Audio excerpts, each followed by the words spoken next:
Hey everyone, I hope you are all well at the time of viewing this, and I hope you enjoy this video and find it really insightful. So today I will be doing a film review of the 2007 Pixar animated movie Ratatouille, and I will be analyzing some of the existentialist elements found within it. So just some background information on the film. It was directed by Brad Bird, who was also the screenwriter for it, and he is a very accomplished animator, director, screenwriter, producer, and voice actor. And in addition to his work on Ratatouille, he also worked on other films like The Iron Giant, both Incredibles movies, and one of the Mission Impossible films. So as you can see, he definitely has a strong background in working on some great and prominent theatrical projects like Ratatouille.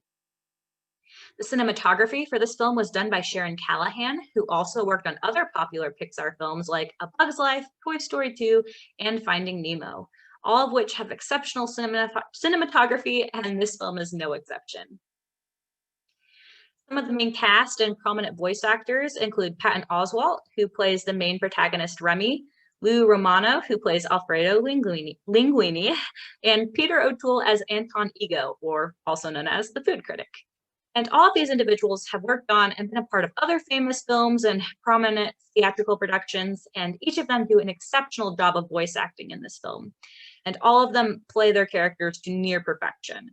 So, for example, when you hear Remy talk, you can completely believe that he is just this wide-eyed dreamer who has all these hopes and aspirations for a better life. When you hear Linguini talk, you feel as though he is this very insecure individual who just wants to get through life. And of course, when you hear the critic talk, you can definitely feel that he is this very condescending and intimidating figure. And all of this great talent really adds to the film and makes it so much more intense and interesting. All right, so now I'm going to give you just a brief overview of the plot and storyline of this film. So the movie Ratatouille takes place in France and follows the story of the lead protagonist, Remy. Remy is a rat who has a gift and knack for cooking. He longs to cook fine meals and create exquisite cuisine. However, he feels trapped living within the rat society, as they greatly discourage his ambition and passion for cooking and really downplay his dreams of a finer and more refined life, and as they tell him that he should just live his life like the rest of the rats and contribute to their society. And so, due to a crazy turn of events, Remy becomes separated from his family and finds himself at the famous fine dining restaurant Gusteau's, which is in Paris. And while he is there, he befriends Linguini, who is a young man struggling to keep his job at the restaurant as he has absolutely no talent for cooking. And these two unlikely individuals secretly pair up, and together they begin to create some exceptional food dishes. And this catches the eye of the famous food critic Ego, who is really determined to see if their food is as good as everyone makes it out to be. And as the story continues to progress, there are just so many complications and challenges, and eventually some of these problems cause the two protagonists to split up. However, ultimately they renew their friendship and cook up a simple dish of ratatouille, which the critic ends up praising. And the film ends with Remy living out his dream by working as a chef at his and Linguini's own restaurant named, what else? Ratatouille. This is such a great film, guys, and if you haven't seen it, I would definitely recommend that you check it out. And if you have seen it, I would encourage you to rewatch it, as it is such a wonderful and creative and imaginative film. And in addition to this, it also contains some deeper philosophical elements and worldviews, especially existentialism, which I'm now going to dive into and analyze. So existentialism is essentially the belief that people are born without a purpose into a world that makes no sense and is completely absurd. But within this darker reality, there is still hope, as each person has the ability to create their own sense of meaning and purpose. A prominent contributor to the existentialist worldview, Jean-Paul Sartre, once stated that existence precedes essence, meaning that individuals exist in this world without any predetermined or underlying meaning and must discover their purpose through their own experiences in life. Another way of looking at it is through the idea that nurture overcomes nature, meaning that our experiences and actions determine who we are, not our genetics and biological background. So this existentialist worldview and ideology in Ratatouille is mainly portrayed through the main character, Remy. As I mentioned earlier, Remy is a very unique and unusual rat, and he loves cooking and creating new recipes, but is constantly discouraged by the rest of his family and the rat colony. At the beginning of the film, Remy is seen living a very traditional rat life with the rest of the colony. They stay away from humans and really don't explore anything outside of their secluded society. However, Remy really challenges these traditional beliefs as he yearns for a new and different life, one that will give him the meaning and fulfillment that he hasn't found within the rat society.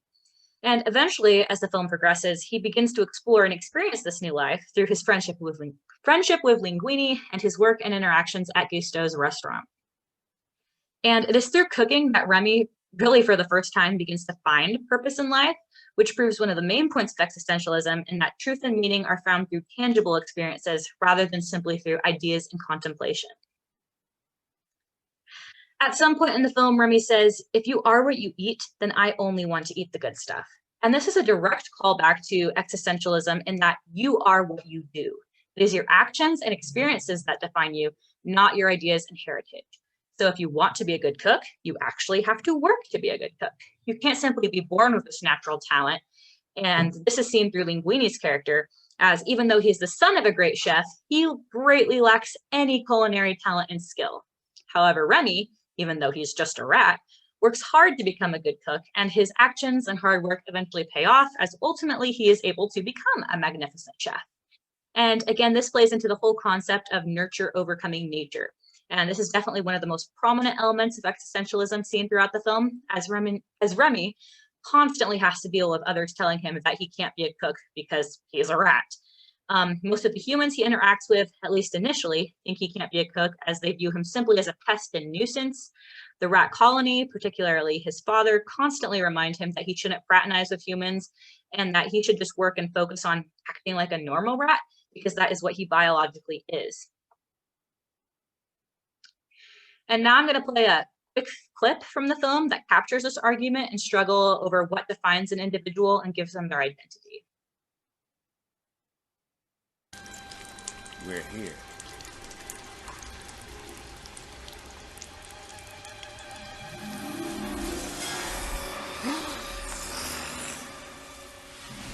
Take a good long look, Remy. Now this is what happens when a rat gets a little too comfortable around humans. The world we live in belongs to the enemy. We must live carefully. We look out for our own kind, Remy. When all is said and done, we're all we've got.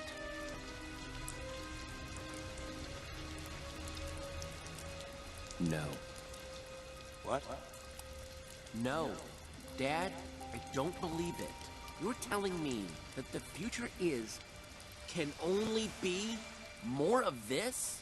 This is the way things are. You can't change nature.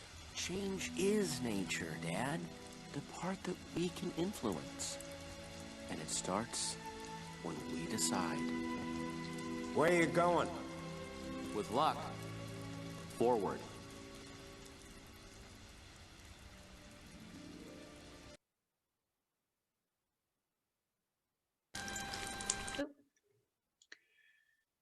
So in this clip, Remy's dad says, "This is the way things are. You can't change nature." And here he's essentially saying that if you are born a rat, then your future and purpose is already decided, and that you should just live and act like a rat. And to which Remy responds by stating that change is nature, the part that we can influence, and it starts when we decide.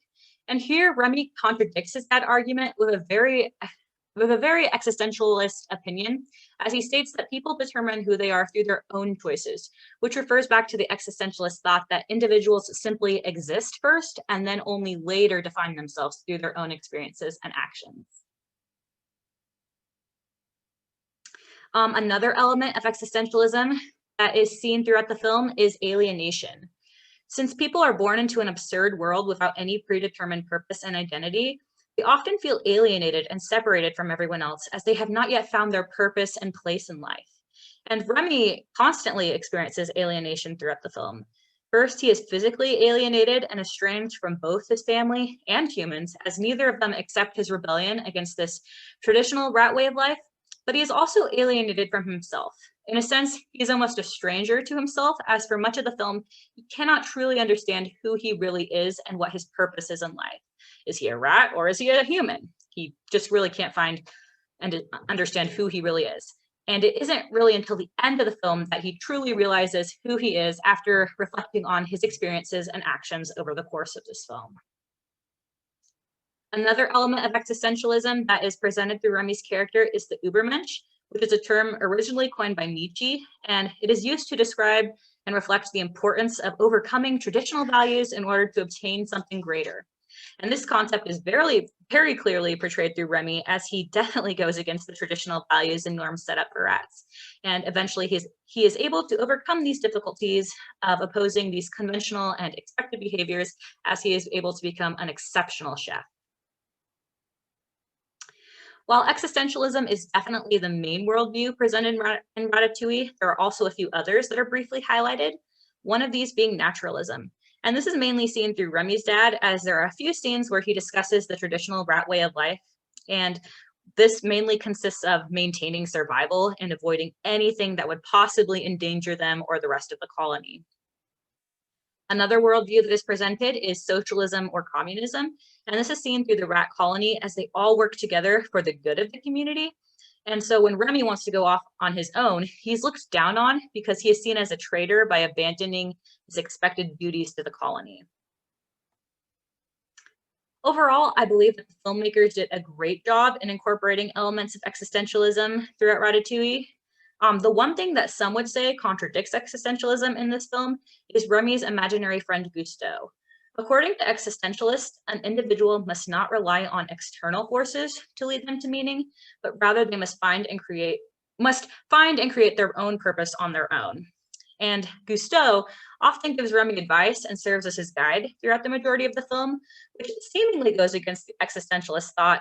However, I believe since this character is only a part of Remy's imagination, ultimately it is still only Remy who is determining his fate and purpose. So overall, again, I think this film does an excellent job of accurately portraying an existentialist worldview. So thank you so much for watching, guys, and I hope you have a great and wonderful rest of your day.